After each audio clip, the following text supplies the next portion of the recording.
so much for arranging this session. So yeah, that's a lovely introduction as well. So it covers pretty much what I know, what I don't know, etc. So today's topic that we are going to discuss will be on natural language processing. Okay, so I assume that most of you would be familiar with machine learning and various techniques in machine learning. Yes, no, can't say.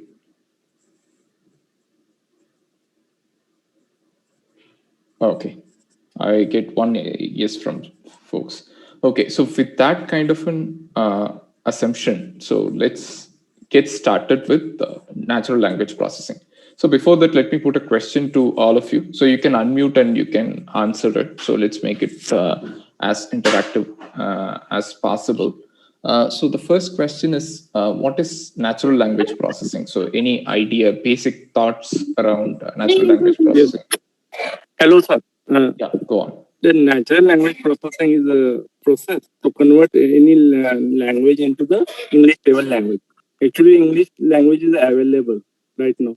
No other converting the language, like there are the number of Indian languages available. Still, there is no natural language processing available to convert that Indian language into the English level language.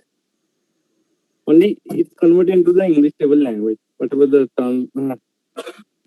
transaction is happen, that will be converted into the English. Okay. Whatever the comments is given on the mobile phone, that will be converted into the by using NLP to convert into the English level language. This is the idea about that NLP. Okay. So anyone else with a different definition for, I'm not even looking for definition. So what do you think of NLP? So Mukesh has his point of view of NLP. Anyone else with a different point of view?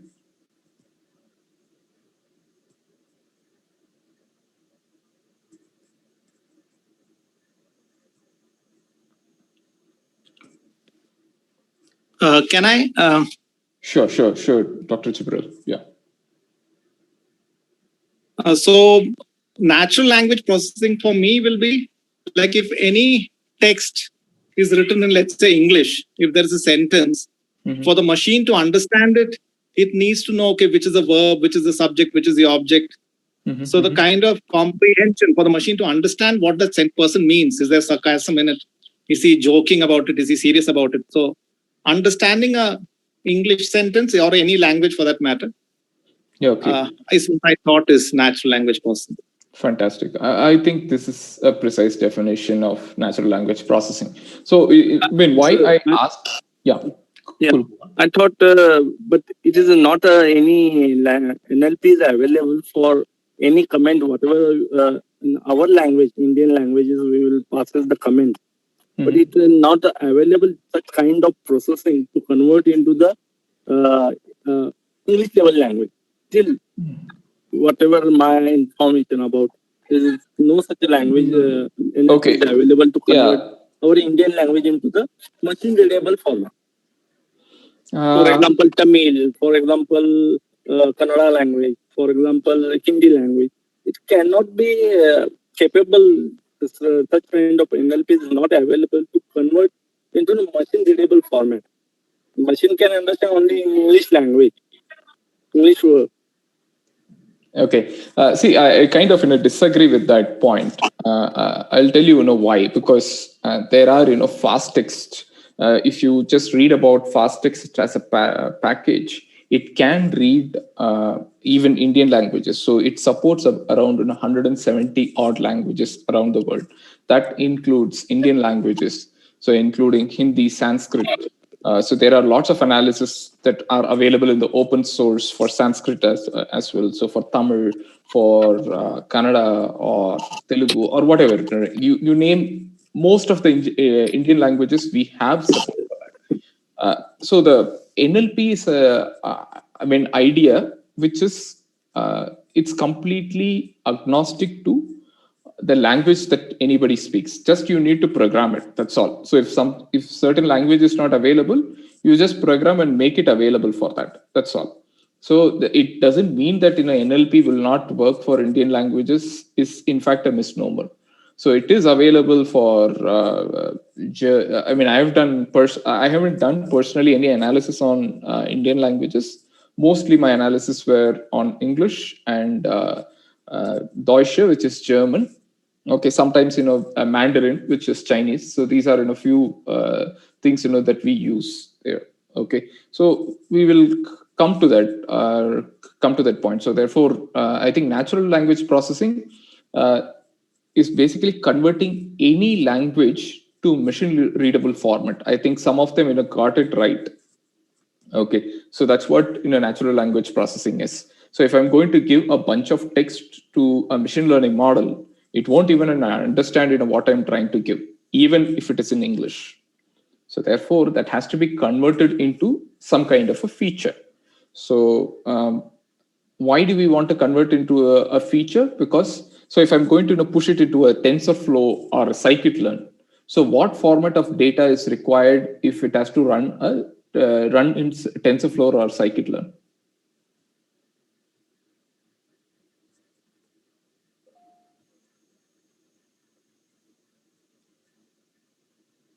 Anyone?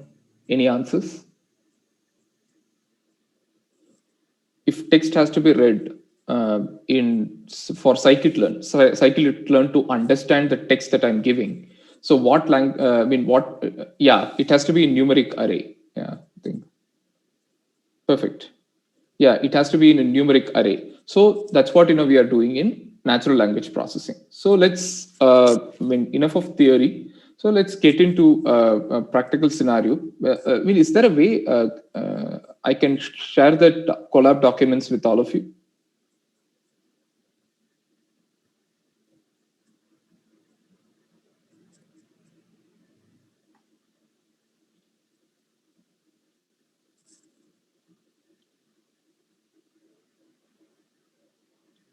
Okay.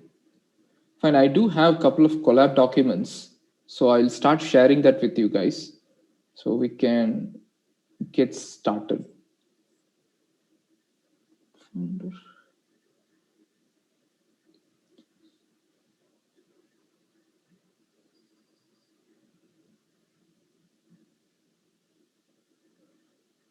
Okay, so can you all see my screen?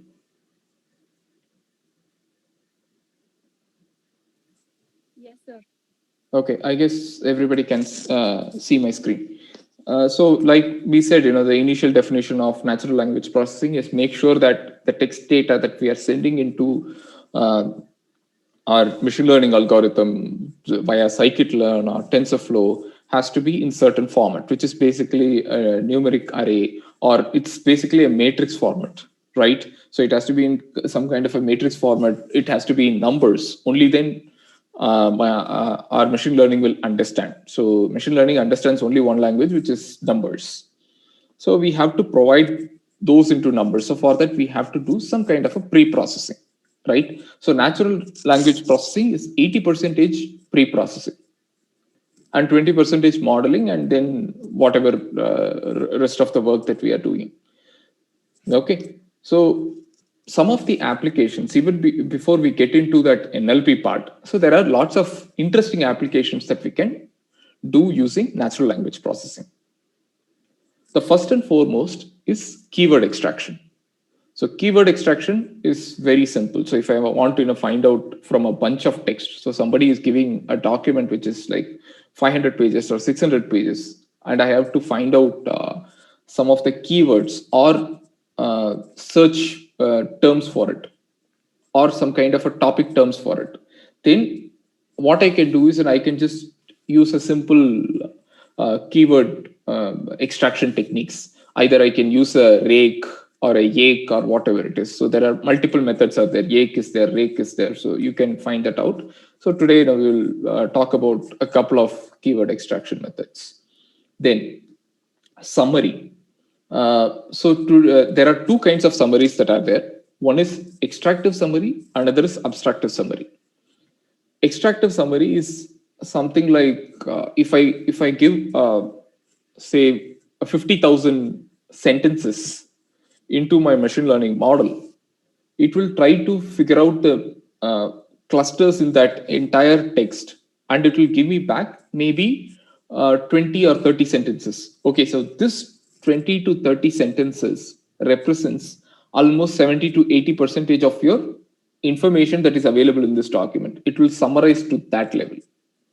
So that is what summary, extractive summary is all about. But the what extractive summary will do is it will exactly take the sentence from your 5,000 sentences or 50,000 sentences that you have supplied. From there, it will pick those 5 or 10 sentences.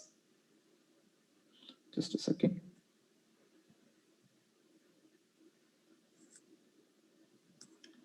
Okay. So this is what this particular what keywording algorithm, extractive summary does. Another kind of summary is called as abstractive summary. Any guesses what an abstractive summary, and you might have seen this abstractive summary in your day-to-day life. Can anyone give there is a very interesting company, or I would say a startup, an Indian startup that works on this abstractive summary.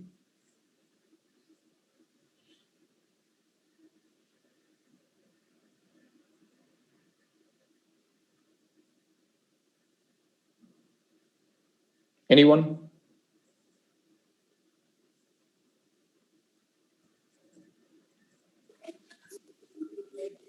I'm not sure about this, but is it related to, like in a research paper, we try to find the abstract of the whole content into a smaller paragraph?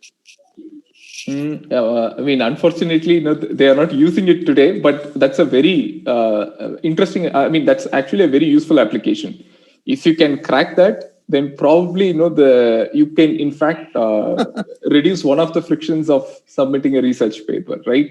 So, even today, people write a manual summary. I would say it's always good to write a manual summary in such kind of very serious use cases. But the one that I'm talking is not a very serious use case. Of course, we can live with that because usually research, right? So when people try to oversimplify it, the real essence of that research gets lost. So therefore, they are not using it today as an abstractive summary maker there. But yeah, that's actually a very interesting point. But yeah, we can do it.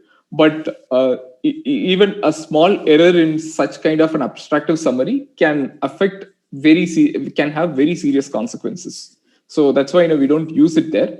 But have you all heard of this startup called as InShots?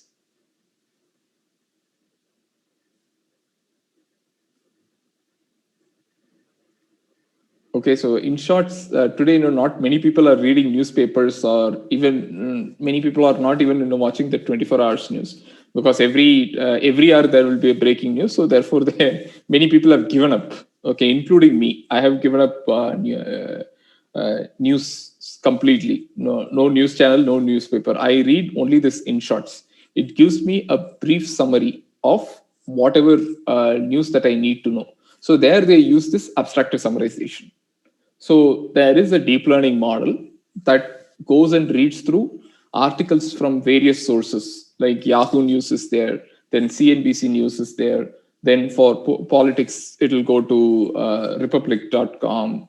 Republic.com doesn't publish a lot of things, but yeah, Wire.com or the Quint or whatever it is, it extracts information. India Today, the Hindu, everywhere it goes, fetches the information, summarizes into a neat summary, like not more than 100 words. It can let the article be like 500 words or 600 words. It will neatly get everything into, say, within 80 to 90 words. It will clearly explain what is happening.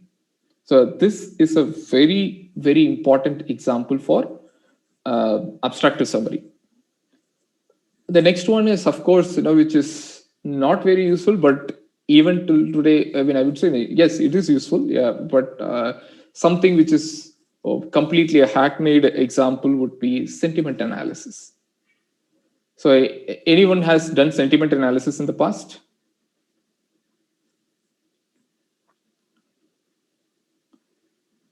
because for sentiment analysis, at least there are like 200 to 300 examples. If you search in medium.com, or if you just go and search in, say, a GitHub, you're going to find one or the other sentiment analysis that is available. So therefore, that is something which has been done and dusted. So identifying sentiments from a document is something which has been done. So they use real-time sentiment analysis also. So many companies that uses it. So one of my the previous experience at Flipkart, we use real-time sentiment analysis. We just write a function. All the training and everything is done. So we just pass the predict function to that particular user-defined function, and then the data is trimmed into that function. Every time, it just goes and hits it, and then it gets the final output and says, okay, so this is the, it's a positive sentiment, negative sentiment, and our overall sentiment is this. So one classic example is when we had this Big Billion Day. Big Billion Day, of course, we are going to sell a lot of products, but we are also going to get so many complaints. So many complaints would be, there can be some complaints saying that, okay, so Big Billion Day is supposed to be a day where we have the price at the least level, but your price is not at the least level, and the people will be sending screenshots. People will say that my item has not been received. So there will be people who are saying that this is an awesome deal that you have given. So all this mixed information gets into us. So we use that real-time sentiment analysis in, say, retail, etc. Okay, and then classify documents. So this is an interesting use case, topic model. I'm not sure, why many people are not using topic model. I see that, it's insanely useful. Topic modeling is very, very useful, particularly when you have a huge corpus of document. Maybe lots of research articles are there. You can group them into multiple topics. Maybe if I want to group them into 20 topics or 25 topics, I can do that. It works pretty much like a clustering algorithm, but there, it does the same clustering for text. So it uses TF-IDF and then it does the grouping. Okay, so topic modeling is something that you can personally search in your own time. So today we don't have time to go through topic modeling, but yeah. Then the next one is finding groups, which is a supervised learning classification algorithms that we are using, right?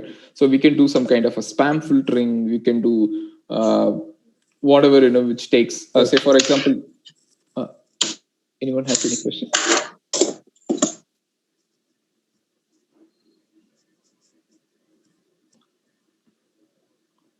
Okay, so spam filtering, and then negative sentiments are there. So negative sentiments is only one signal for my business. What should I be knowing more about that? Okay, so what next? So that will be decided by the next level of analysis. Okay, so that's where the classification comes in. Okay, somebody hates your product because of so and so reason. So to find that out, you can do that groups, finding groups, basically a classification kind of a method, where what each of them talks about. Okay. Then another interesting, so all these use cases are general use cases, primarily business use cases. Okay. For you, you will be interested more from, say, agriculture perspective, right? So you might not be interested much from the business point of view, but you will be more interested from the agricultural point of view. So I have to put it more honestly that NLP is useful, but not as useful as your CNN models, which is image classification. So if you have to pick between NLP and image classification, if I were from the agricultural sector, my first preference will be for the image classification. NLP is more useful in certain other segment. For agriculture, it has use, but the uses are quite limited. Okay, so that is something that you have to be aware of. But this is a very useful tool. Sometimes you might run into data where there are a lot of text. So at the time, you can start using some of these packages and some of the GSUB techniques, which I will share like a cheat sheet with you after this call. That will help you out in, say, doing some of the basic cleaning of data, etc. So you can just use that patterns and clean your data. So all those regex functions, you can start using it. So that will be useful. And you can also convert some textual data into some kind of features. So there it will be useful. So primarily into pre-processing. One scenario that I could think of is a survey. You can ask someone to give a completely an open response and try to change that into some kind of a feature matrix. That is one way of doing it. And another interesting use case that we are going to talk about it is find out news around agriculture. So if I'm doing agriculture, if I'm a farmer, I would also be interested to find out what are the various technology trends that are happening in the world of agriculture. That keeps me updated, right? So in those cases, you can in fact use trending news around agriculture or get some updates around policies for agriculture, etc. So we can use that. Okay, so these are some use cases that people have not touched. If someone wants to publish a paper, you can definitely look at these areas, because I haven't seen many articles coming for NLP in agriculture, particularly around, say, analyzing the farm acts, or analyzing the data of social media data of agriculture, or news data of, around agriculture. So this area is still a white space. If someone wants to publish a paper, this is the area I would say when it comes to NLP. The next one is, of course, sentiment analysis and agriculture and what are their concerns, etc. So if there is a survey, you can do that survey, or even digital surveys, or some forums where people will voice their concerns. Say, for example, you have a portal for agriculture for farmers, and farmers can give their feedback saying that, okay, so this is the month we don't get rain, or this is the month our crops actually go bad, or whatever it is. They will put that in the forum. So using that text, you can in fact make sense out of the situation. So these are some of the interesting use cases that you can look at. So I will stop here for a couple of minutes so that I can take questions. After that, after taking those questions, we will move into the coding part of it.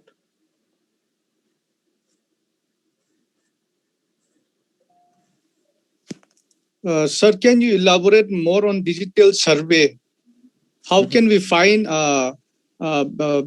huge data from a digital survey? What are the methodology which can be adopted by the beginner? Okay, that's a very good question. Again, that's the most important challenge, right? So you have all the machine learning techniques with you, but the biggest problem is getting the data. You can collect data at scale using, there are tools like, say, Google Survey is there. That is one simple tool. There is another one called as Typeform. Typeform. So I can type it out and I can give that names to you.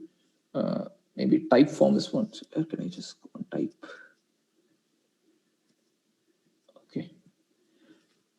Okay. So I'll just give digital survey methods. Google Survey. SurveyMonkey is one.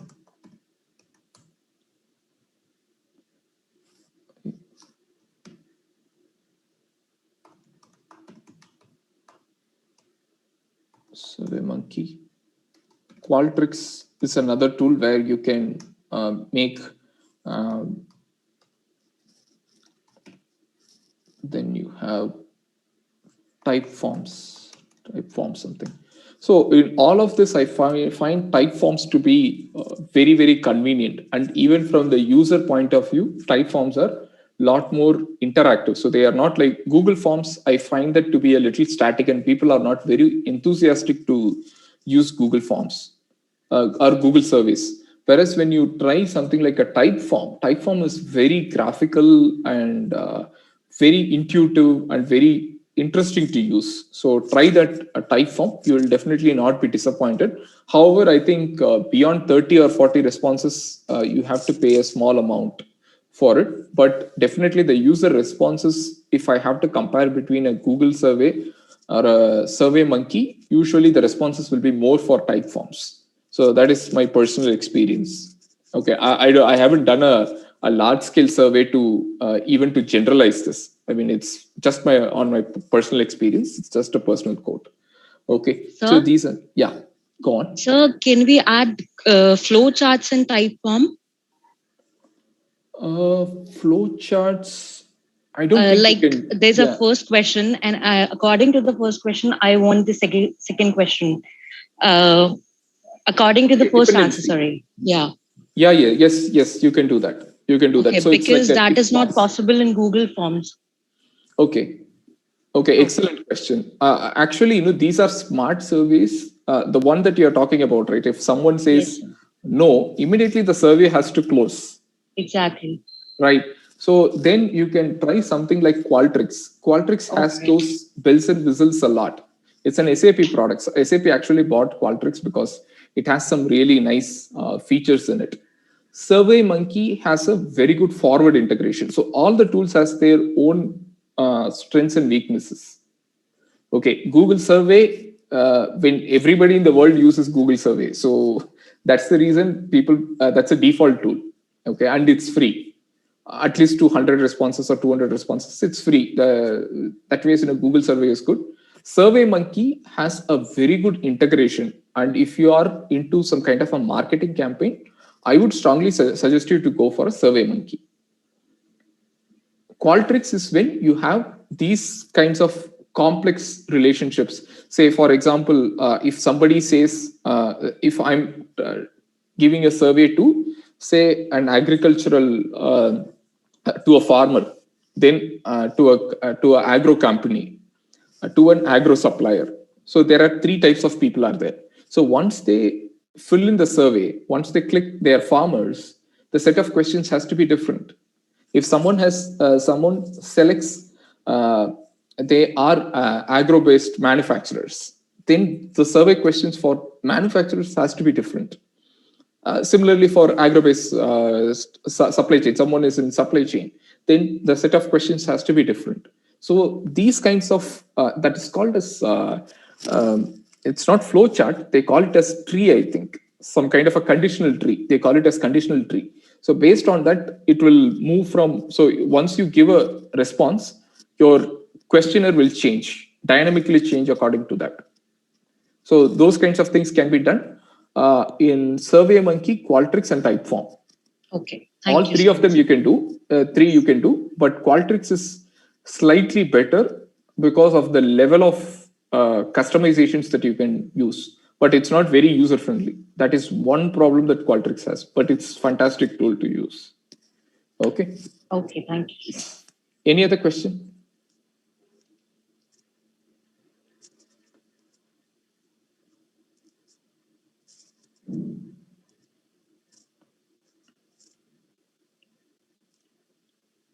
Okay. So I guess there isn't many questions. So let's move on to the coding part. Okay. So you can open this Colab notebook. Okay. So you can see a bunch of packages that I've so a bunch of packages that you can just go and install. One is Google News package. So this Google News package here, why we use Google News package is because it has created an API for extracting news. So you need not write a beautiful soup code, say some kind of a crawler to get. I don't know what's going on.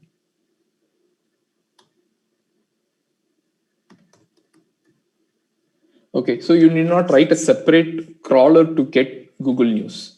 You can just use this API and then you can get done with it so that it reduces the time for coding. And of course, pandas And NumPy is something which is we use whenever we use a data frame. Pandas and NumPy are default packages. And here, I've installed Google News because it's not available as a default in this environment. So you have to pip install it. Else, if you already have it, it's well and good. You can just run it. Another is, say, for date manipulation, you can import this file, import this library for date manipulation.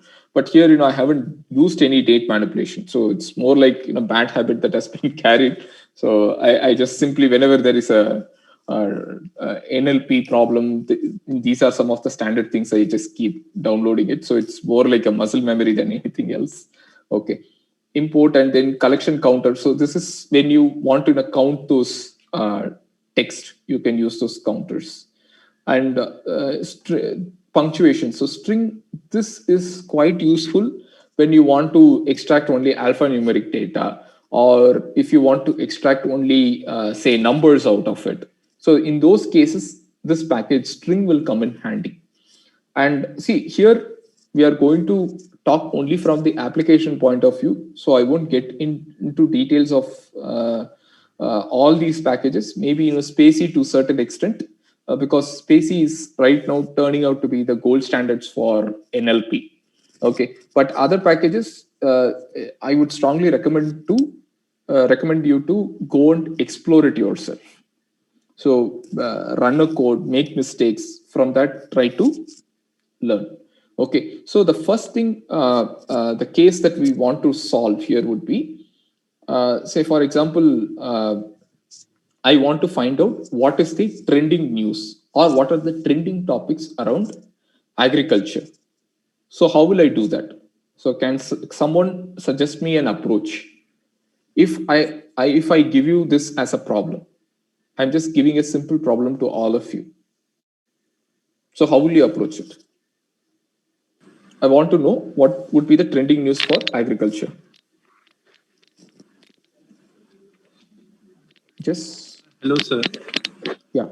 I'll try it for that. How to grow up which kind of crops is grow up in a particular soil area, to find out the soil quality. That within the 25 kilometers, the soil quality will be changed. How to gain the soil information, soil quality information, according to that, to suggest the farmers which kind of crops will be grown up. There's one problem in that case, sir. The soil quality, to collect the soil quality information from particular area, geographical area, is not easily available or not easily collectible. I think from our geographical area, within 25 kilometers, the soil quality will be changed, the moisture quality will be changed, minerals will be different. Then okay. How to find what kind of crops will be taken in a particular that soil according to the soil quality? That Okay. is some. Give me some idea about that. Sure. Okay, sir. Thank you very much. Yeah, I mean, it's not related to the NLP part of it, so it's an independent question. So if I were given a problem like this, try to identify the soil quality, I would go for something like sampling. Okay, soil sampling will be there. We can do a soil sampling and then take it to the lab, try to identify the components, various components of it, and using that, we can also have find out some historical data that, okay, so in this particular land, so if I'm taking a land, maybe I can create a grid kind of a structure for those farm, and then you can collect samples from, say, multiple places. Using that sample, get the various information about the soil moisture or type of soil, then what are the various minerals that are available, etc. So you can create a feature set. Using that feature set, you can see that, okay, so you can, in fact, put it's more like a experimentation. Okay, so where in one part, you just try to grow wheat, in another part the barley or whatever it is, like 3 or 4 crops, and then you try to put the numbers, yield numbers to it. So likewise, you can construct a data set, but it's not a very easy exercise. So it will cost a lot of money. So because this is a very serious experimentation that is going to cost a lot of money, and it is going to take a lot of time. But however, we can start creating the data set from now on. If that particular data set is not available, or so this kinds of soil is not, there will be various combinations will be there. Once we start building that particular data set, over a period of time, we will start getting the benefit. But right now, immediately to solve this problem, even the algorithms that we have, right? So it's a typical classification problem. But what is the data input that we are going to give is not available. So the first step would be collecting the data. How are we going to collecting the data? Would be taking soil samples from various parts of the land. So like you said, within 25 kilometers, the soil quality is going to change. So then break the grid into maybe a 2-kilometer square, 4 square kilometer kind of a box you can create. And then like take 20 samples from each 4 square kilometers. So with that, you can in fact able to find out a very robust method of finding out and generalizing. Okay, so in this particular part of land, the soil quality, the soil is going to be will have these kinds of traits. So there is something called as Gaussian process regression. So using that, you can in fact, it's used in mining. So this particular method is used in mining. I can share the technique, Gaussian process regression, GPR model. So where it basically uses the nearest neighbors, and it assumes that it all forms of a normal distribution and tries to put a land cover to it, saying that, okay, so if I'm going to sample for this 4 square kilometer, what is the likelihood that the same kind of soil is going to be seen in another 4 kilometers? So for that, it will give a number. Then using that number, you can start, you need not, you can start sampling some other area. So likewise, you can keep sampling it. So it's pretty much like a mining method, which you can use. And over a period of time, you have to collect data. And again, the data collection will take years together, because for one crop to grow, complete crop to grow, it might take a quarter's time, right? So it might take, say, 3 months or 4 months or 5 months. So you have to wait for those results to come out. It's a very long, painful, and a very difficult method. But if we can put this effort for a few years and try to learn it, then after that, you can start exploiting it. Yes, thank you, sir. And one more related to NLP, sir. This is what you are suggested. We can collect such kind of data from particular from that region, and that data may be in different language. Okay. Particularly that region, the different people, different researcher or analyzer of the soils, they can communication is a major problem. They can communicate in different language. They give the data in their own language. Then we gather that data. How to translate for our analysis purpose? Okay. By using NLP.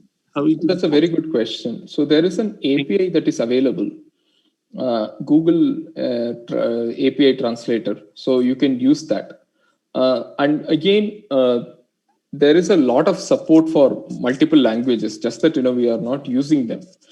Usually, the code, the text format code that we use is UTF-8, I guess. So which is optimized for English language. So we have to, which will take only the ASCII values. ASCII values is, say, numbers, alphabets between A to Z, which is 26 letters. So likewise, and there are some symbols for, say, there can be 20-30 symbols would be there.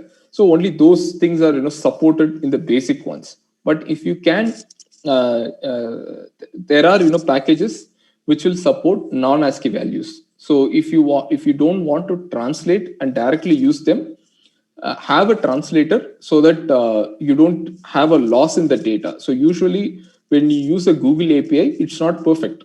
Okay, it gets 60 to 70% of the information to you, but it's a very good starting point.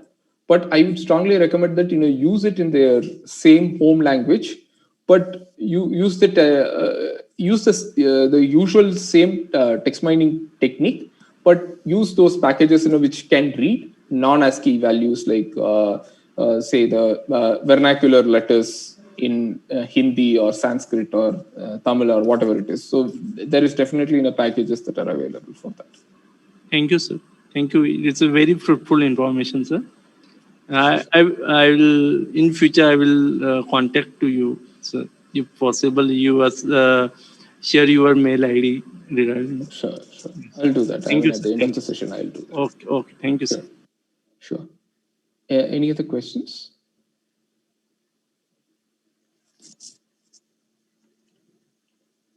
Okay. So I was asking this question, how would you approach this problem of identifying, say, what would be the, say if I want to find out what is the trending news when it comes to, or trending keywords when it comes to agriculture in the news. So how would you approach this problem?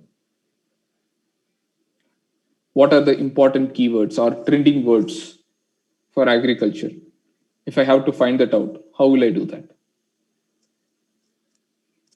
Anyone, any idea? I mean, I don't want anything very technical, but just give some idea. I mean, it can be a bad idea also. That's totally all right.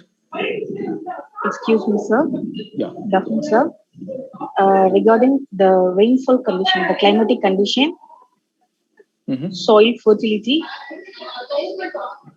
the usage of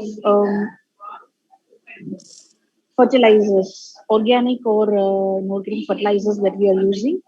Most probably now the trend that is going on here is organic farming. So that is the thing we are focusing here. So regarding that, we need to focus mainly on which crop grows for this particular climatic condition as well as the soil. That is the main focus we need to concentrate there, sir. Okay.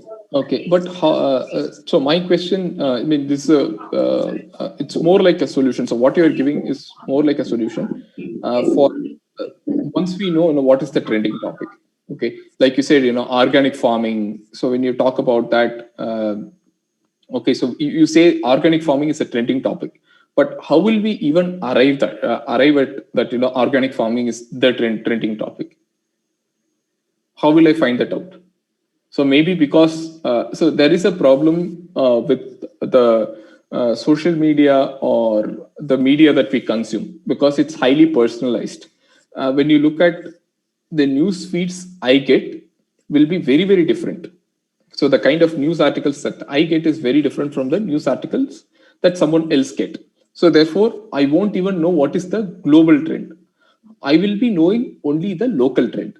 Just because I'm here in Bangalore, I'll be hearing more news that is tailor-made for Bangalore, or tailor-made for the kind of celebrities that I follow, the kind of cricketers or sports people whom I follow. So based on that, my data is completely biased, right? So similarly, there will be a bias in your data also.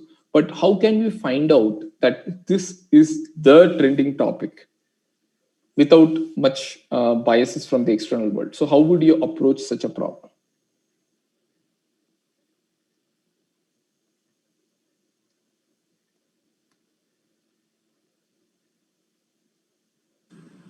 So to collect the WhatsApp information or social site data is available, that data is collected, and according to that we can decide the whether that is the marketing things of what is the market is going on, which kind of people, some people want nearly about in our area the organic jaggery is a very popular thing, organic jaggery and organic foods, and how they are growing. People approach the organic farming. And they are communicated to each other by WhatsApp group and newspaper and comments. And that comments and that WhatsApp news that we are collected, and then we are predicted that the organic food is necessary, organic jaggery, organic fertilizers are necessary for growing the organic foods. Exactly. So that's what we are also going to do here.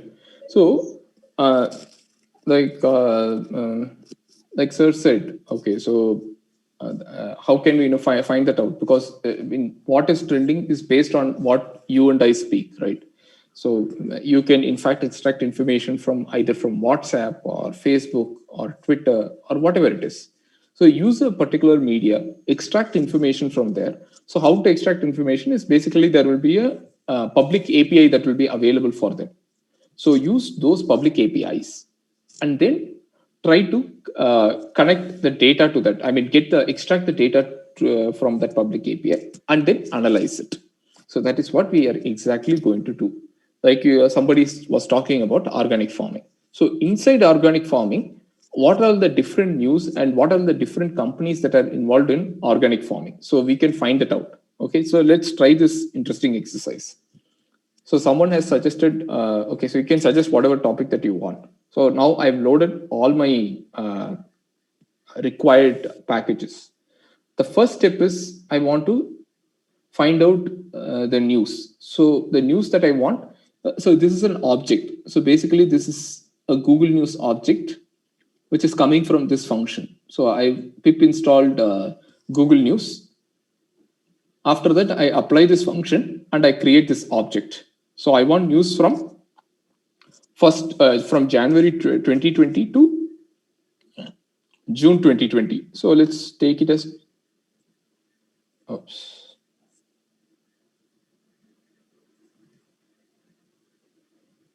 How can I, okay.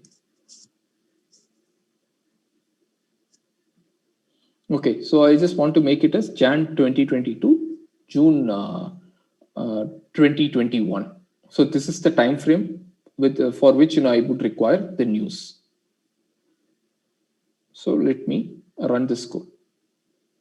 So what it does is this object will collect information, will collect news only between these two dates. Okay, and then you can give the topics here. So somebody, so can people suggest like one person said organic farming, right? Organic farming. Any other topic? GM seeds.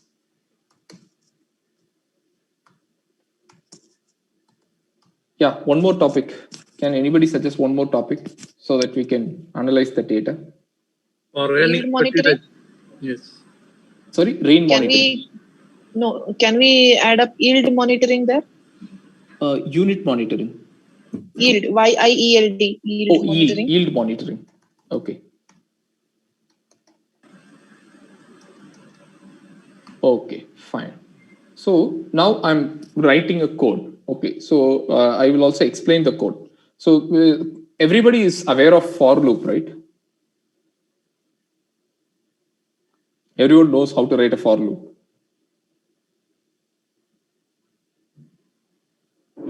Yes, no, can't say. Okay, for loop is not exactly. Okay. Cool. See, for loop is quite simple in Python. So when you see here, for loop for j in keys. So this is something like a, I would say some kind of a counter that I'm trying to assign, some kind of a variable.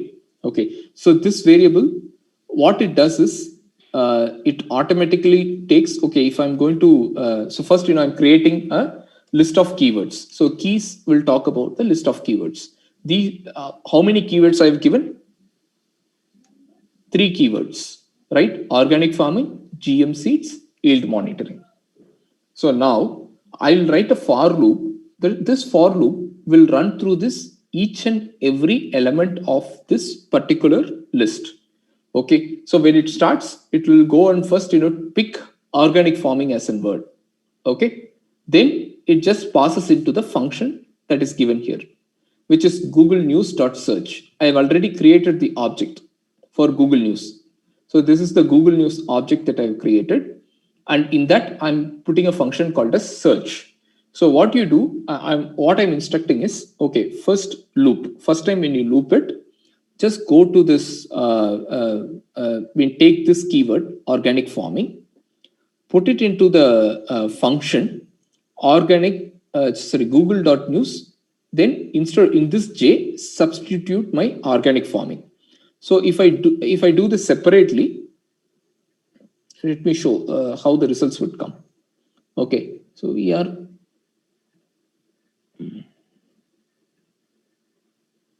can I add the code?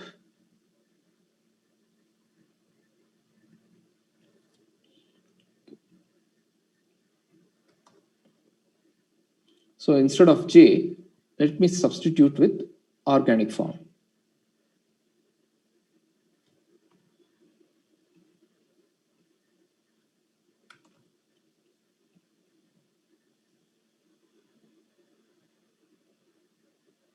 Okay, so what it does is, it creates an object. With that object, it just goes and searches. It puts the search value into that particular, into that Google News site. Now, here, get page 1. Okay.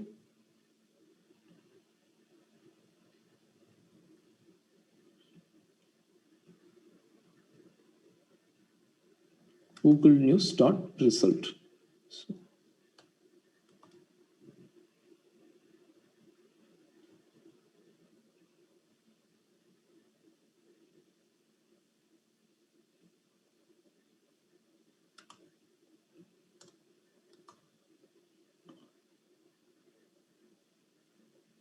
oops. Now I've got the data frame. So I've just created a data frame using all these things. So let me have a look at it. You can see the title where the media comes in. Media would be the source, date of it, date time of it, then time. Some of them don't mention the time, so that's why we are getting an NaN value. Description, which is the headline of the news, then the links of it. If there is an image, there will be an image link. So we have get a very clean output for organic farming. So the first one says an EU action plan on organic farming launched. Okay, European Green Deal Commission presents action. It's an overall aim to boost the production and something. Okay, so they've given. So here, I couldn't see the complete preview. When you want to see that one value, you can in fact see like this. TC of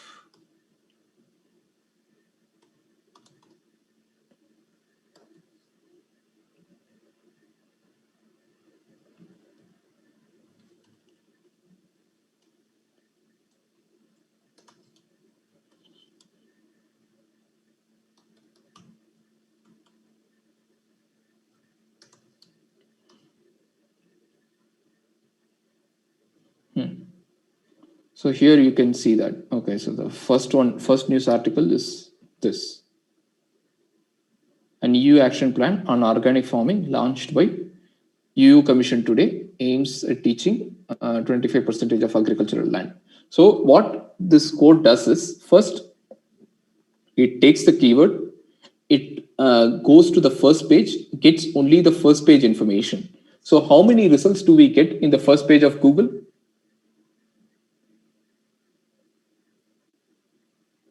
How many results? So when we do a Google News search, how many results do we get? Sorry?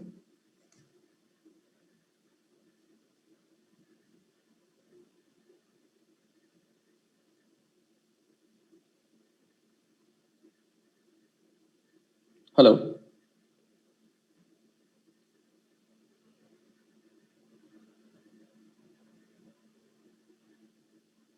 Hello.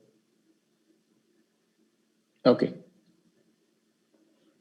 Cool. So basically, for every page, it just extract one 10 outputs. So similarly, if I have to, just a second.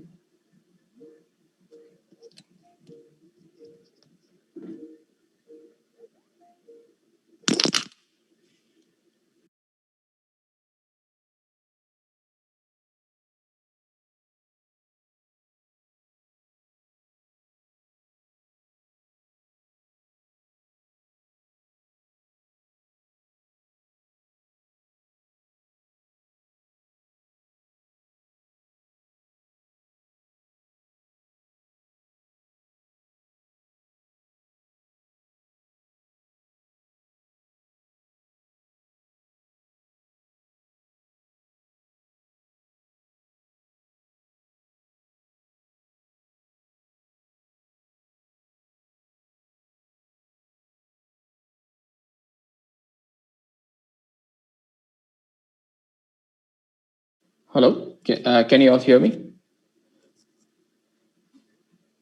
Yes, sir. Okay, sorry for the interruption. Okay, so I just got a call, so I had to pick that. Okay, so first, what this particular function does is it just goes, takes that keyword and tries to store the result. So I have to give how many pages for which I would require this information. So how many pages I have to go through. So here, I can go to say only one page if I want. I can just say that, okay, so I need only the first page results or second page results or whatever it is. Okay, then that result is stored as a JSON object in Google News result. So JSON object is not convenient for everybody to read it. So therefore, we are converting the JSON object to a table. So right now, if I'm going to run only this, right? I'm going to, at any given point of time, I'm going to get only 10 results. For one topic, I'll be getting first page information, only one page information I'll be getting. But what I want is, even if I'm going to give 200 topics, my program has to take all those 200 keywords, put that into this function, go to the pages that I mentioned, maybe one page or two page or 50 pages, whatever pages that I mentioned, it has to go through those many pages, pick that information and give it to me. So this is what it has to do. Okay, so now we have taken 3 keywords and we are saying that search only up to the top 3 pages, because beyond that you are going to see too many chunks coming in. So for these 3 topics, we are running a for loop. So first level of loop will be for the topics. Next level of loop will be for the pages. Okay.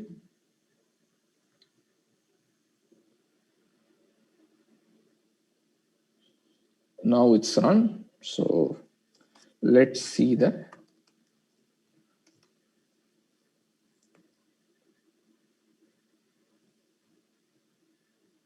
Okay.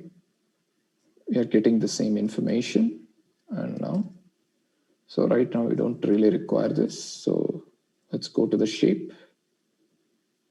Okay. Now you can see 160 news articles are there. We have 160 news articles, and we have 160 news articles, and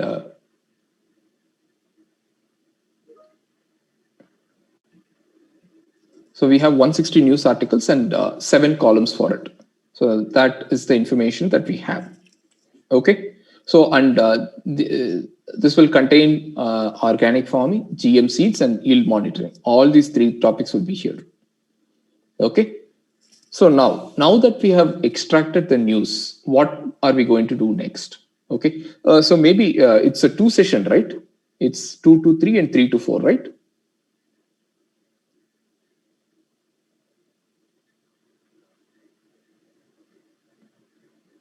Hello? Okay, so maybe we can take a break for 5 minutes. So when we come back, maybe we can start with, how can we manipulate it? I mean, do you guys need a break, or we can finish it off in a single shot?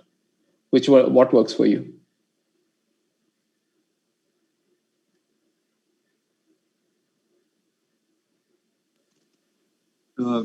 We can take a small break. Thank you. Okay, cool. So we can take a 5-minute break, and when we come back, we can start things fresh. Link. So let me share that first. So there are 2 collab links. So we will share that collab link to everyone. So one is this for keyword search, and the other one is a classification model. Okay.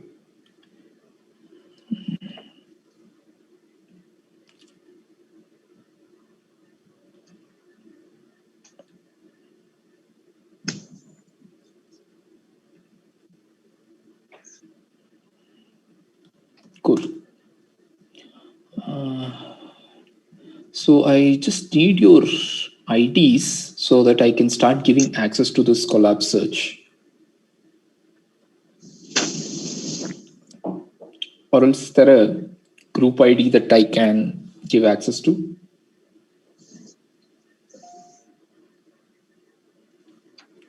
Is there a distribution list that we have? I can also start explaining that. Execute codes as you explain. Okay, so. Okay, sorry, I didn't notice this.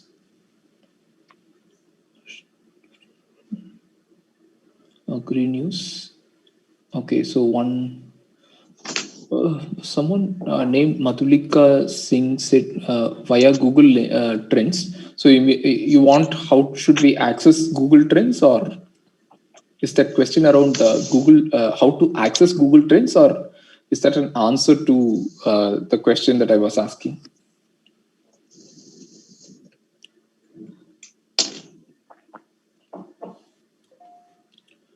Okay, repeat words, keyword extraction, fantastic. GM products, someone has suggested this 2 session, which command is used to fetch data from Google search. Okay. Oh, okay, I got that.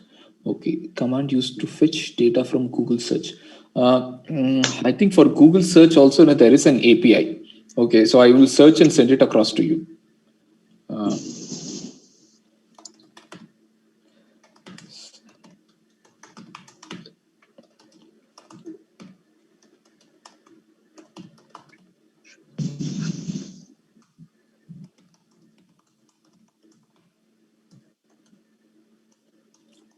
Because right now I don't have that package. Maybe I will share that. You need not write a separate beautiful soup module for extracting that information. You can just use that API, go and get all the information that you require for your search.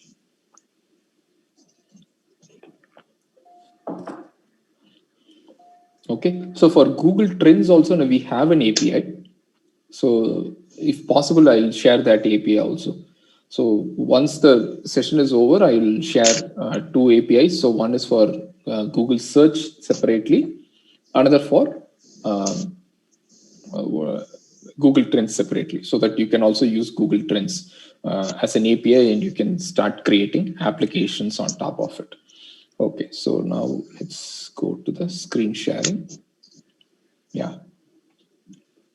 So any other questions so that I can address it before we get into the session?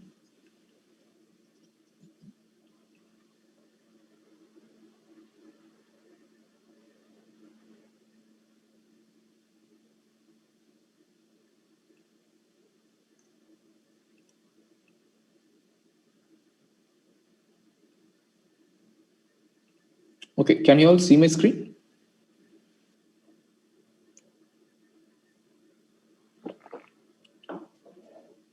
Yes. Okay, fantastic. So now we have extracted the data. Now we are going to analyze the data. So how are we going to analyze? So there is one package that comes in handy, which is Spacy. So Spacey, there is also an Open NLP. So there are various other text mining packages or NLP packages. But I would strongly suggest you to use Spacey, because Spacey has so many good things, so many good bells and whistles in it. So therefore, it helps a lot. Yes, Spacey NLP package, right? Okay, so some of the features that I really like about Spacey is entity recognition. So it can do entity recognition. So if in a particular text, if you are talking about a company, it can identify it's a company. If you are talking about a place, it identifies it as a place. So it knows what entity that we are talking about. So that ways it can understand things. It's pretty much used in lots of voice assistants. So Alexa, can you play A. Rahman hits? So A. Rahman is a name of a person. So therefore it identifies it's a person. So then hits is actually another entity for good music or music that is heard by many people. So using that, it understands, okay, A. Rahman hits. So that means music that is most frequently heard by people done by this person, A.R. Rahman. So it just goes and queries this. So if I have like 5 billion songs, in that, first it will put a condition for A.R. Rahman, and then the number comes to say maybe 2,000 songs. In that, it will sort order. It will sort order and say that, okay, so these are the top songs that are there. So I'll start. I will just take only the top 100. In the top 100, I will randomly give the songs to people. So this is how this entity recognition works. So it's a pretty useful one. Entity recognition is there. Part of speech. Say in part of speech is very, very important, because it's not necessarily that every time, all the words are not equally important. Some words are very important. For example, nouns are more important. Adjectives are more important. Pronouns are more important, rather than just looking at the entire set of words. The, is, was, at, these are all stop words. They are not important at all, because they are seen across multiple documents. So therefore, NLP has lots of inbuilt function to solve those problems. Okay, so to load NLP, first you have to load the language model. So I have commented it. Okay, so don't use that LG. LG is a large model. Use only SM. SM is a small model. So you can use that small model. That will help you to, it will in fact improve the running speed, and it won't throw a lot of error. So I have already loaded the language model. That's why I have commented it. Okay, so you can just run. If I run it, it should work. Yeah, thankfully it is working. So now I can apply this on this data, and I can get the results. So NLP model I have taken. So I have to supply text. So what text should I supply? So text is equal to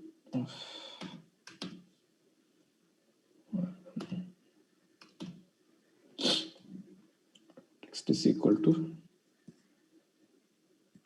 tf.tsc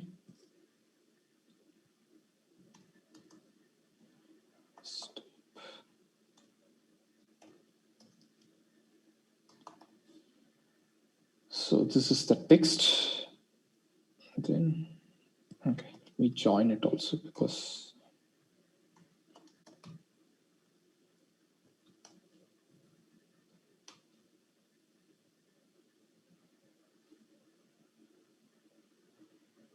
excellent. So what I'm trying to do here, it's basically, I want to do a text analysis on the description data. What is the description data that we have? Okay, so let me run it here.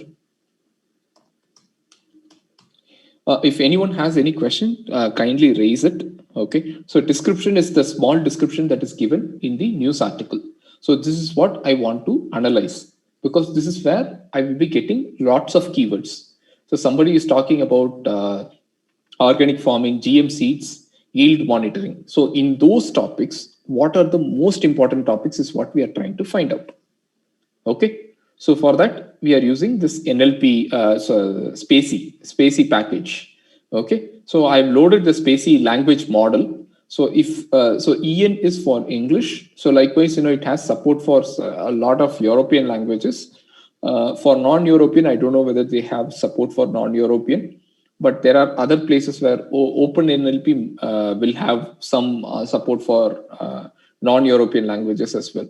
So that you can explore. So this EN means English language small model. So the reason why I'm using small model is the computing speed. Okay, large model consists of, it is much more robust, but the problem is it takes a lot of time to load. So therefore, I'm not going to use the large model. So I'll be using the small model. Small model consists of, say, maybe it has, say, tagging for 5,000 to 6,000 different words in the dictionary. Large model will have much more information than that. It might have more entities than the small models. So it can identify some even rare commodities in the data. So if you are running a very complex model, then you can use a large model. Someone has asked this. What is feedback form? Karan Pathak has asked a question. Feedback form. I'm not very sure. I mean, is that question for me or is it a?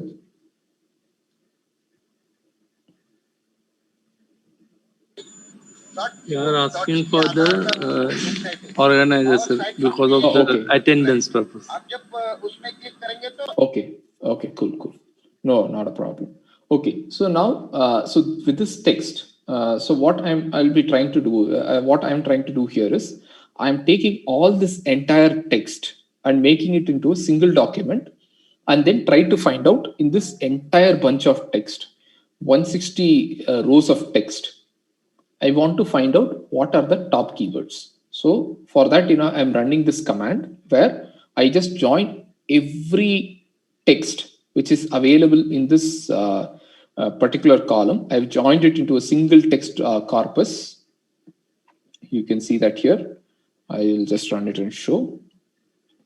It is now completely a single document. Okay. You can see that it's going like it's very huge, like 160 odd sentences are there in this. Okay, so now I'm using that. What I'm doing is I'm just applying this NLP function on top of it, and once I apply NLP function on top of it, it starts getting many properties for it. Say dot. So when you just dot, you are getting entities. Then there are many other properties are there. POS is another property. Sentiments, so you can directly take sentiments. Then you can directly take few more things. But I won't recommend you to go for direct sentiments. There is a reason, why we must not be doing it. And again, chunking requires chunking is basically you can make them into, say, bigram, trigram, those kinds of things can be done through chunking. Okay, so these are various property that comes, but in that the property that I'm interested is entities. Okay, so therefore I run that property, so I can just go and get that information from that property. Okay, so what are so the space key is where I've stored all the entities. So once I run it, you will see it's like a magic, it has found out many information. So again, entity also captures the one negative part of this entity tagging is it gets all these things like, say, today, tomorrow, day after tomorrow, June, or some kind of a date. So everything is being taken by the entity recognition. For example, 25%. So these are also taken. So by default, it takes all these things. So what you can do is, in fact, there is another for entities. There is another object which is there. So you can also collect that information and you can filter it. So I don't want days. I don't want percentage. What I need is a noun chunk. So you can give that and you can still get some really good useful information. Okay, so here the kind of information that I'm getting is I'm clubbing all the data into one text and then I'm getting this information. Okay, so there are some cases where this will be useful from the entire text, like 5,000 documents or 50,000 documents, and taking a bunch of important keywords out of it. However, if I want to do it for each document, what is the important keyword? Then in that case, what I have to do. So what I can do is I can use something like a lambda function. Okay, just use an apply function. Correct. So what column? I can in fact create a column. Once I create a column, it will be I can even view it in a data frame, which is much more convenient than looking like having a looking like a list of words that you're seeing at the cell number 40, right? So I can do it for each and every row. What are the important entities that I can extract? So if I just run this, it takes a bit of a time, but we got it, right?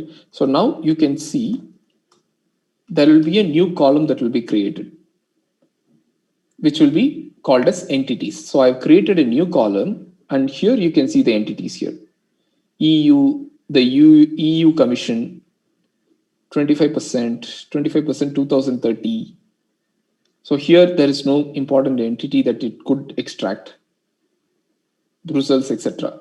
But for our purpose, entities is not the only one that is useful, right, for keyword extraction. There must be some other way of extracting useful information, because even here, I somehow feel that nutrition gaps can be a keyword, right? Organic farming is not even taken here. So therefore, these are some of the myths that I see in spacey entities. However, it is important and useful for me because it extracts separately. If there is a percentage information, it is extracting it. If there is a year information, if there is a date significance there, it is extracting. If there is a country information, it is extracting. If there is a person who is mentioned there, it is extracting. So this can be a helpful information, but not for the purpose that we are looking for. So what we can do is we can extract get hot keywords. Okay, so this is a function that I've created. So you can choose to call it something else. My own hot word, my own keyword extraction or whatever it is. Okay, so here I'm writing a function. So in this function, I'm just taking the POS tags. POS tags would be part of speech. For me, what is more important is a pronoun, an adjective, and a noun. I'm just taking only 3 of this because most of the keywords are usually a noun or an adjective. Usually comes into the keyword category. So therefore, I will only extract those part of speech and then I will create my keyword list. So in order to do that, I will do some cleaning of text. So what I will do, I will take tokens out of the document. So tokens out of the document in the sense, say this entire text, right? It will be broken into words. Each of them will be broken in, say if there is May will be one word, 20 will be one word, Reuters will be one word, the European Commission, the European will be one word, Commission will be another word. So likewise, I will tokenize it. Once I tokenize it, I will remove the punctuations. So here, I'm just removing the punctuation. So if token.text in NLP defaults stop word. So one is a stop word removal where the is not an important word for me. So the stop words contain a list of 500, 600 words like the, was, is, how, what, and all those things are called as stop words. So there is a list of stop words that I'm supplying to this. So it will in fact remove it. So if your text belongs to either a stop word, so you can see that 326 items are there. So what are those 326 items? Of, make, much, neither, again. If you want, you can also add some more data to it. It's basically a set object. Okay. So to that set object, you can use particular words like, say, something like, say, technology. Technology is a word I should not be seeing in my text, because that's not a useful word for me. Then you can in fact supply it to the stop words and it will take it off. Okay. Then punctuations. So punctuations is where, so these are the punctuations that it will be removing. Anything that is non-alphanumeric, it will just remove it. Okay. So the next condition that I'm applying is part of speech. Part of speech has a list of part of speech are there. There are 8 parts of speech, right? In grammar 101 that we have studied, 8 part of speech: adverb, adjective, noun, pronoun, article, so on and so forth. So we have like 8 parts of speech. In that 8 parts of speech, what I want to extract is just these 3 of them. So what I'm doing here is very simple: removing the unimportant words, removing the punctuations, and then I'm just taking the ones that are really, really important for me, which is pronouns, adjectives, and nouns. And finally, I'm storing them in a variable called as results. That's all. So return, when I use when I use a command called return and then write a variable name, then that function will give this as an output. If I want 2 outputs, I can just put a comma and say that, okay, I want doc also as an output. Okay, so we can play around the function the way we want. Okay, so function is a very, very important part of Python. So this will in fact reduce your coding, the number of lines of codes that you're writing, and making it more compact and making it very simple. So functions is a very important part of Python programming. Okay, so now what I will do is, so there are 2 ways with which I will get the hot words. Okay, so the first type is I will group all the words in the description, and then I will make a keyword top keywords selection. Another is at each row level I will select a keyword. Okay, so these 2 are for 2 different purposes. So based on that, you make use of it. So for the first one, which is I'll join all the text, and then I will just apply the function for the entire corpus of text. If I just run it, it takes a bit of time. Okay, it runs beautifully. Now first is the variable where I've stored all the keywords. So this is the first method, keyword. So here you will see, do you notice the quality of result is far, far better, right? The keyword results looks far, far better. EU, action, plan, farming, EU, commission. So this is much, much better than what we were getting from the Spacie. Correct? So now let's, so this is for applying it for for the entire corpus document. So we can go down and then apply it for each of the rows. So when we can apply it for each of the rows. So again, the lambda function that we did the same, we applied the same lambda function for NLP also. The same function, we are applying it for the user defined function, which is what I have created, get hot words. So this is the keyword, this is the function that I've created. I'm just applying that function. Okay. So I'll stop here. So any questions that you have? Be it coding or the logic that I've used, any questions?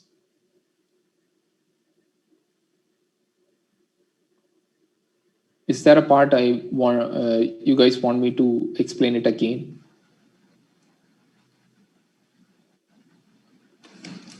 sir. Yeah. Sorry, chat. I've joined this session a bit late. I missed out some part of it. I want to know whether these Spacey or these algorithms or the package that are coming through Java, Python, do they apply these stemming algorithms and give us this type of data, or do we have to do it separately if we want to group certain terms together? Should we That's a have very to good apply? question. Yeah. Yes. Should, Yeah. They, I mean, they do have the stemming algorithm. So they have stemming and lemmatization. Both is available. Okay. So there is a documentation, a complete documentation for Spacey, which is available. So you can make use of that. So it has to. There are lots of modules that are there. This is how the page use directly process. So I would recommend to use. You should be really careful while using lemmatization and stemming. Okay. So if it's. Thank you, sir. Yeah, sure. I'm hearing lots of background noise. invite Hardika to share his. Hardika, you are there? Yes, I think one of the participants, Jagdish Prasad Sharma's microphone is on. So it's off. Okay. Sure. Okay. Any other question? I think the access part, I just need the list of email IDs so I can just start sharing. Okay, so you can mail me. I will finally share my email address, so you can just share your email ID so that I can share that collab sheets with all of you. Sir, one more question. Yes, sir. Yes. Sorry to disturb you, sir. No problem. My question is, you are showing the corpus and that parameter pronouns you are taking from the code. How to collect the nouns for other language? That is my question from starting. Asking related to this problem. This main issue to how to collect the nouns, pronouns of different language. This is okay for English language. Or some of the other languages. This is a major issue. Okay, so for German, there is a support for in Spacey itself. But for Indian languages, I don't know. There is another package which actually has support. I think FastText has support for Indian languages, so you can make use of that. So that has even part of speech tagging even there. Okay. Is it available, sir? Open source? I mean, there are lots of open source that are available. So maybe I'll do one thing. I'll share that package link after the session because I have to do a little bit of a Google search. It's been a long time when I've used them, so I can search and share that with you. Thank you very much, sir. Okay, so they will have some entity taggings and all those things is available. Even Facebook uses a lot of translators. If you see, yes, sir. Facebook uses lots of translator. Instagram uses them. Yeah, I agree, sir. But on Facebook, Instagram, they are basically more of person is using English language.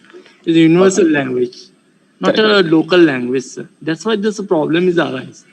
Okay. The same problem. What I'm just seeing from the code, that is a major issue, sir. That's why I'm asking from starting. What is the NLP? What is my problem? The the point of the session is to learn, right? So it's okay that at some point of time there will be again in the like you said, right? So predominantly in the coding world, it's 99%. It's all in English. Okay, whether we like it or not, it's all in English. So that's the broadly accepted standard across. Yeah. Okay, so when we move forward, we are going to see some more integration into some of the vernacular languages also. So all our coding. So we are moving into that direction. But honestly, to your question, we do have packages, but they are not as good as what we have for English. But it will take some time. So when it happens, the scaling up will happen pretty fast. That is a major problem. Yeah.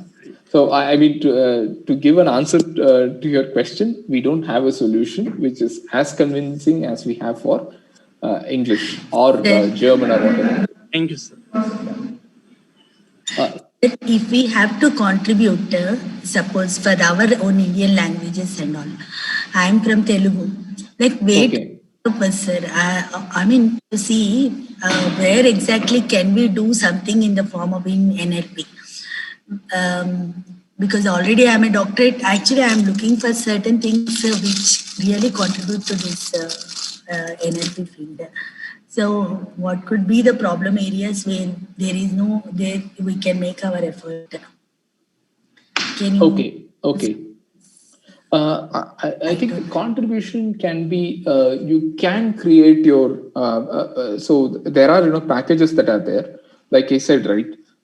So even for Telugu or Hindi or Gondi or Malayalam or whatever it is. So there are so many languages are there, right? Yeah. So you can create, say, for example, if you want to contribute for Telugu, right? There is a package. But that package today is not a perfect one. Okay, so whatever features that are there in English, for example, that entity recognition. So in other languages, you don't have this entity recognition.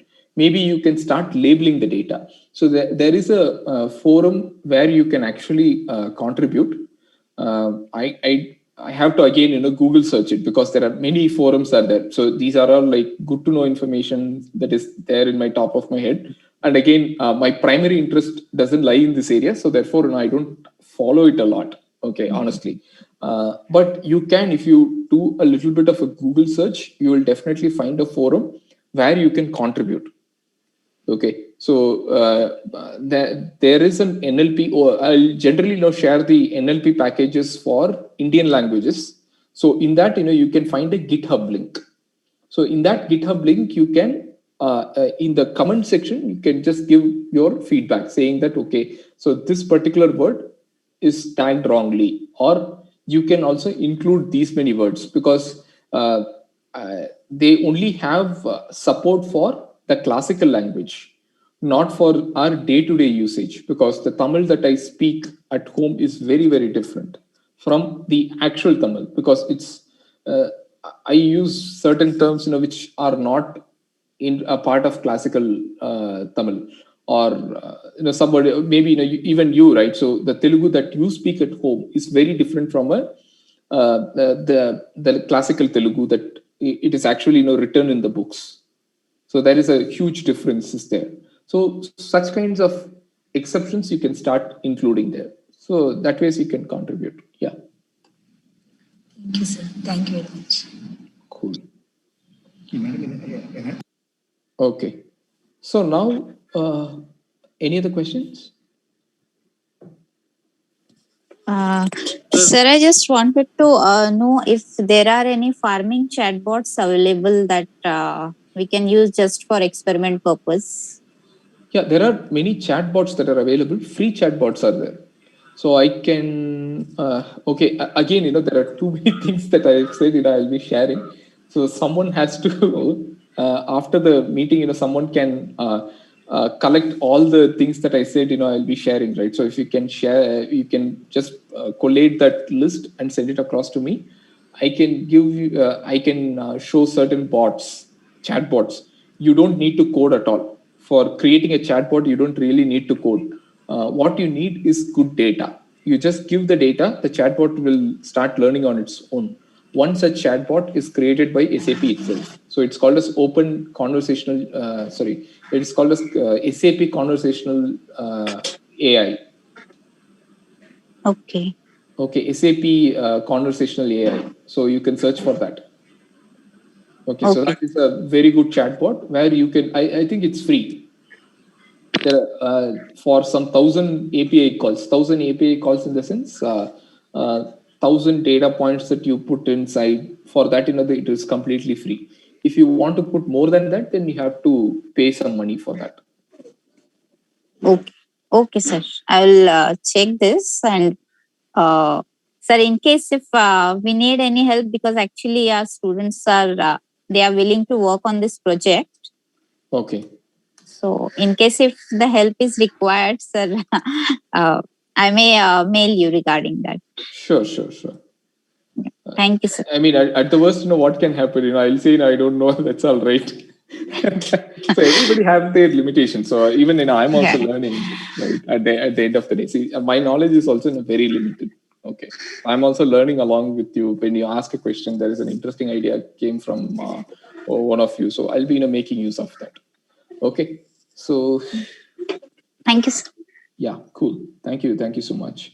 And okay, so we have extracted keywords. So that ends our keyword extraction process. So we can extract the keywords from this column. You just need to apply any pandas function.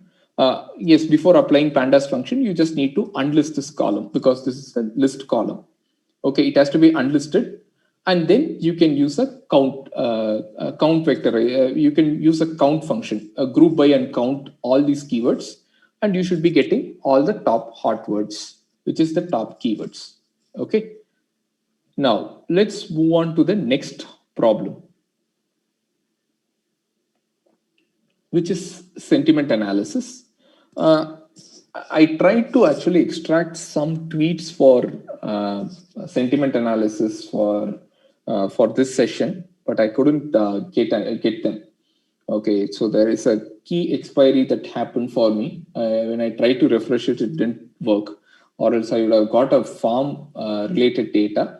I think it should not be very difficult for me to get, but yeah, I just need to do some coding for that. So I'm using generally used data for sentiment analysis. So this is an NOIC3 data set. So which is basically another Twitter sentiment data set.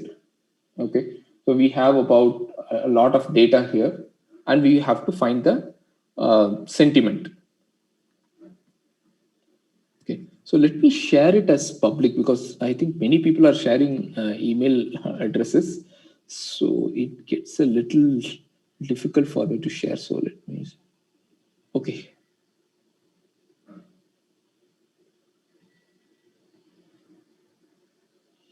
Okay, I've shared this as a public link.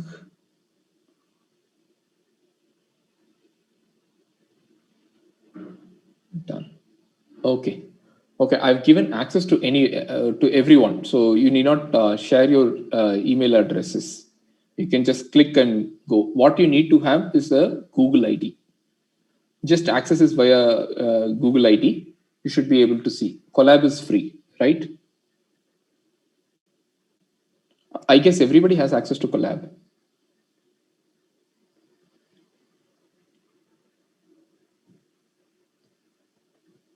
Okay, cool.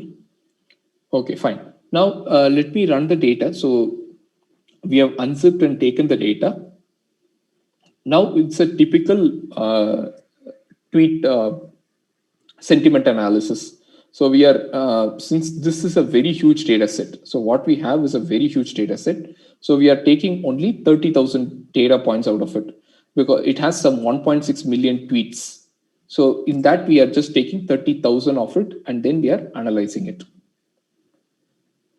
So in that, we have the tweet text and the polarity. Polarity 0 means it's a negative sentiment, or it's non-positive. So 1 means positive, 0 means either it is negative or neutral. Okay, there are a bunch of questions that have come up. Chat.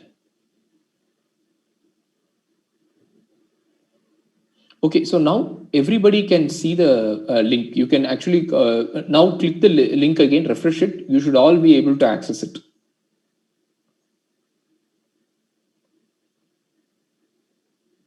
Okay, can you all access it? I think I'm missing the Colab link. If you can share, please.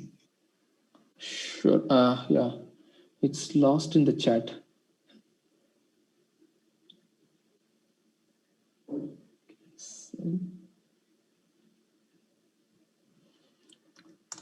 Okay, should be able to access it now.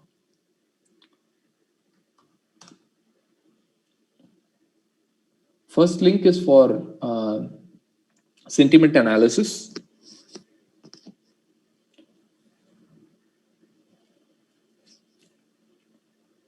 Now, let's explore the data. I mean, data doesn't have too many columns. So one is a text column, another is a polarity column. So therefore, we don't really need to do a lot of exploration of data here. So I mean, this is also a useless command, because I know that I've just selected like 30,000 rows and they have only 2 columns. So I don't really need to know the shape of it, right? And this is really important. So I want to find out, how many positive in polarity. I want to know. I want to see what is the distribution of my output value. So why am I looking at it? I just want to know whether my data set is balanced. So from this, what do you find out? Do you think the data set is balanced?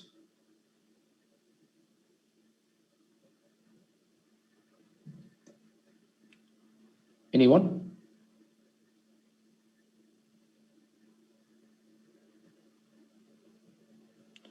Okay, so I'm getting like 15,064 data points, which says it's positive.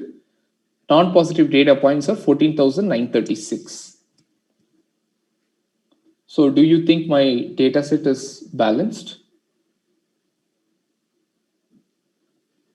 Anyone?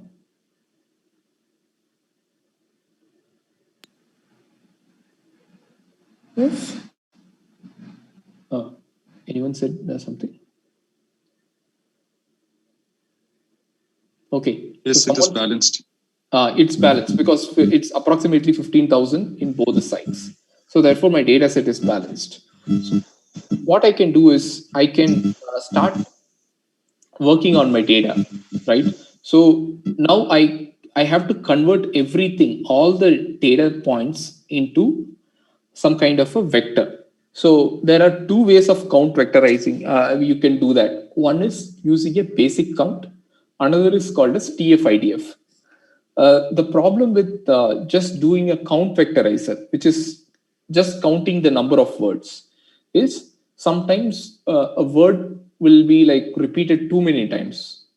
So they will have a very high coefficient, or they might keep, they will affect the final results a lot.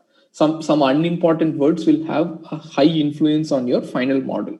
So therefore, we are using something called as TF-IDF kind of a vectorizer. What TF-IDF does is, it's interestingly a very, very simple algorithm, but it's quite powerful and it's very useful if you look at it.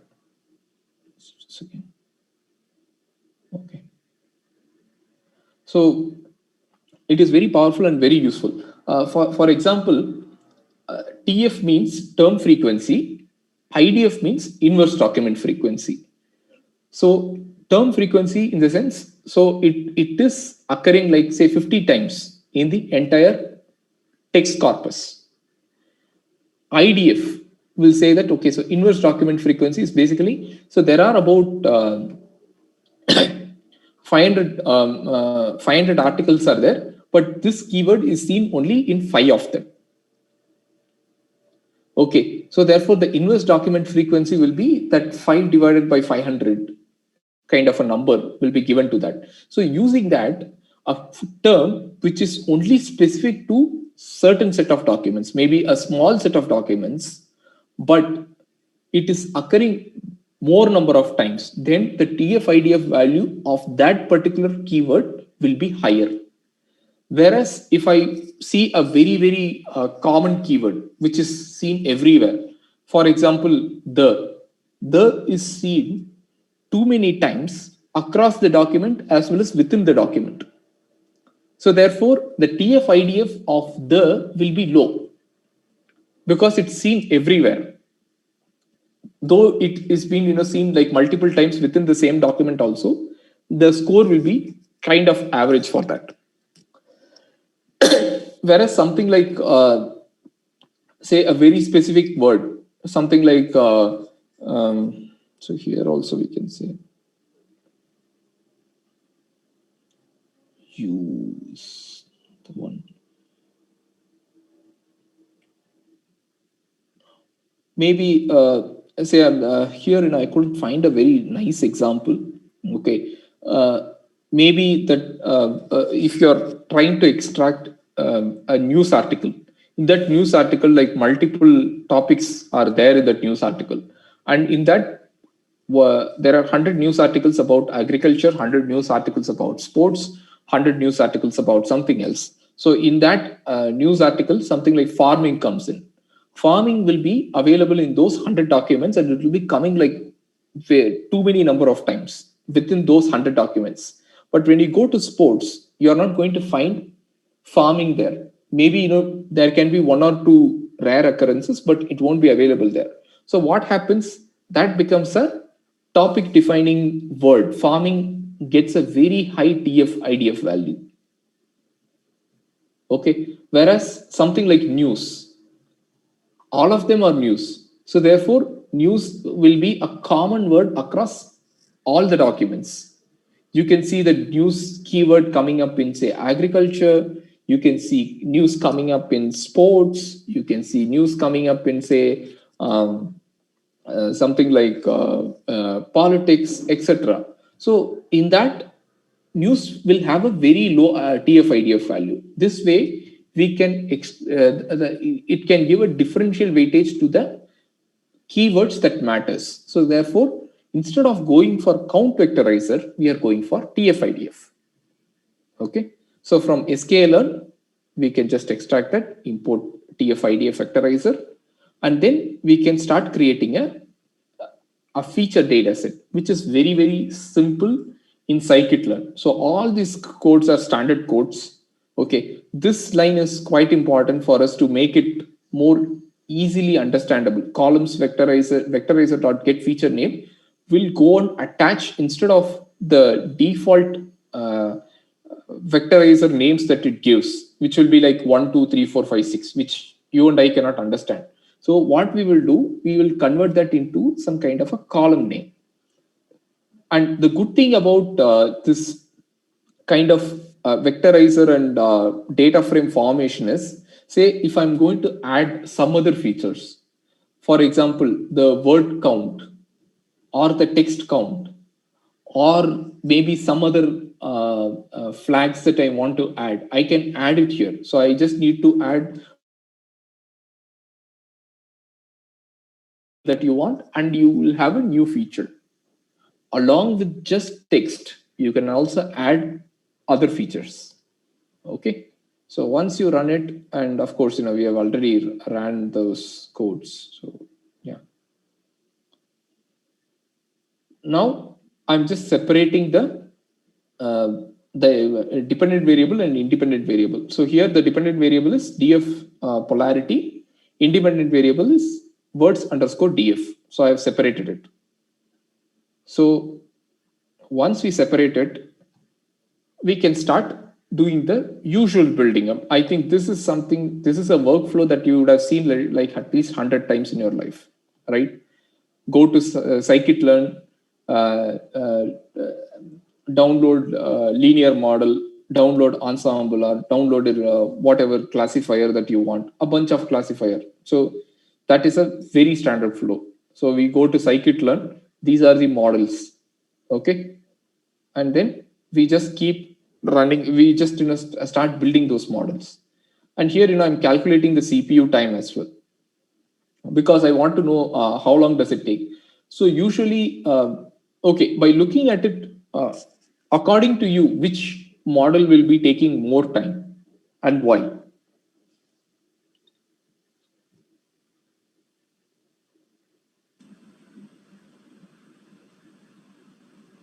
It's depend upon the parameters, sir. Okay, but if I'm using a default parameter, so which model do you think will take linear regression algorithm take a lot much time as compared to others algorithm. other models. Okay. Any other answer?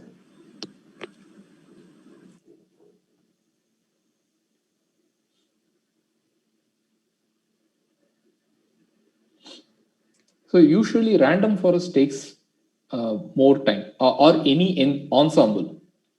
Ensemble methods usually take very long time because they take multiple trees and then they calculate it and then they come up with the output. So therefore, usually ensembles will take very long time. So in this, if I run random forest is an ensemble, so it is going to take a lot of time. So you can see that here.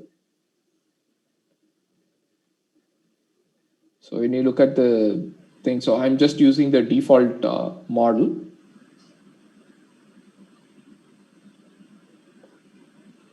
Okay. So then I'll build the model. Then usually, then the usual process where the classifiers. But sir, about the accuracy. Accuracy again, we can't say for sure while running the model. Okay, so we have to test it out. Most of the times I find random forest to be very robust. It will usually give really good results. Random forest XGBoost, by default, they will always give good results. But the problem with them is they tend to overfit. Okay, so when we, there is a bit of a tuning that is required. So when we tune it really well, random forest will be one hell of an algorithm to beat. Or another one is SVM. SVM is one of my favorite algorithms to go for. SVM. SVM, logistic, when you have lots of... Linear SVM, no, sir? Sorry? Linear SVM or... No, I mean, kernel, you can play around kernel. So either linear or RBF or log or something. Okay, so there are some 3-4 kernels are there. Okay, so you can use all those kernels and see which one is good. Okay, so again, depending upon the case, I mean, nowadays there is no big deal in running like 20 models or 30 models. Just run all of them and try to get a result. Okay, if the data is huge, try to sample them, that's all. This is one way of dealing with the problem. Okay, so if you want to tune it, you can tune it. So as many times as possible, just run the code overnight, and then next day you can come and see. So all those things you can do. When we have cloud, right? You can just run your model in AWS overnight and then you can see. Just that the bills will be a little high. Okay, but that's okay. Sometimes if you want a good accuracy, you have to run a good model, then you have to do all those things. Okay. So this is just a data set creation. So this is an outside data set that I'm creating. So I've just built the model. Now I will run this on the outside data set. Okay. I'm applying the same filtering, the get feature name process on this also. Okay. This is what we are getting.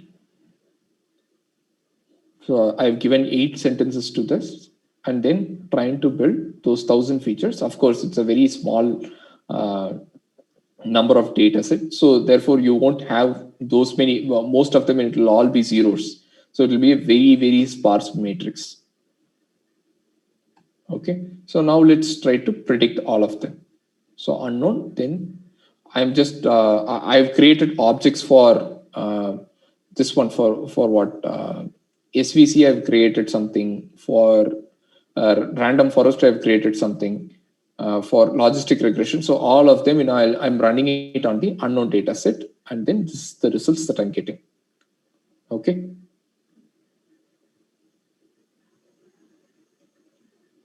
And these are predictions for each of them. What is the actual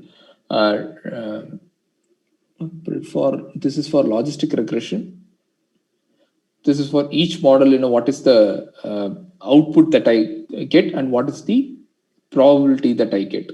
Okay, so that entire thing is listed here. Okay. Now I can also do the train and test, but we don't have time for us now. I think we are almost at the top of the hour. Okay. So this is something that it's very self-explanatory. I think in other sessions, people would have covered it. So the primary point or primary time that I wanted to spend is on the TF-IDF factorizer. I think I've spent the time there. So for any other information, you can just run this model. And if you run into some kind of an error, you can definitely contact me. And it is like any other scikit-learn algorithm. So I guess that is covered in the previous sessions. So therefore, you're not missing a lot. Even if I don't run the code till the end, you will be totally fine. Okay, so that's about it from my side. If you have any questions, you can definitely raise. And if there isn't any, we can call it a day. So thank you, sir. I would like to call upon participant. Do you have any queries, please? So I think in chat box they mentioned some. Please share how to use Google Search API. Google Search API. Yeah. I'll send that link to everyone. Yes.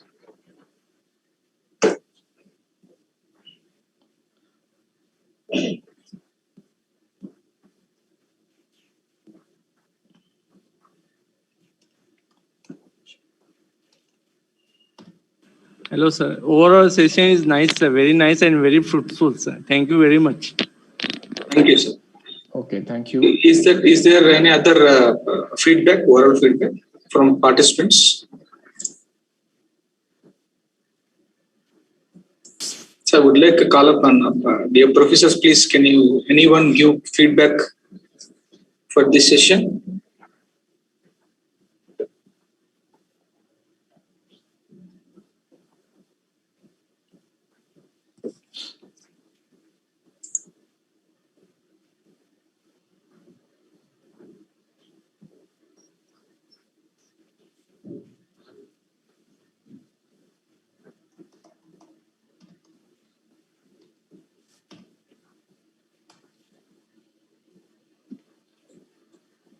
I think you can give feedback. The people cannot talk. Yes, sir. Maybe you can. Yes, we will share that link. Sure. Not a problem. So thank you, sir. Thank you very much. The session was very good and of course very informative. All the participants also, they participated. Maybe they asked questions through chat box. Orally they asked. Really, it's very nice, sir. Thank you on behalf of FDP, on behalf of IAPM, sir. And, further programs, we would like to call up you, sir. We are very happy to collaborate with you. Same here. Thank you, sir. Thank you very much, sir. Sure. Thank you. Thank you so much. Thank you, sir. Yeah.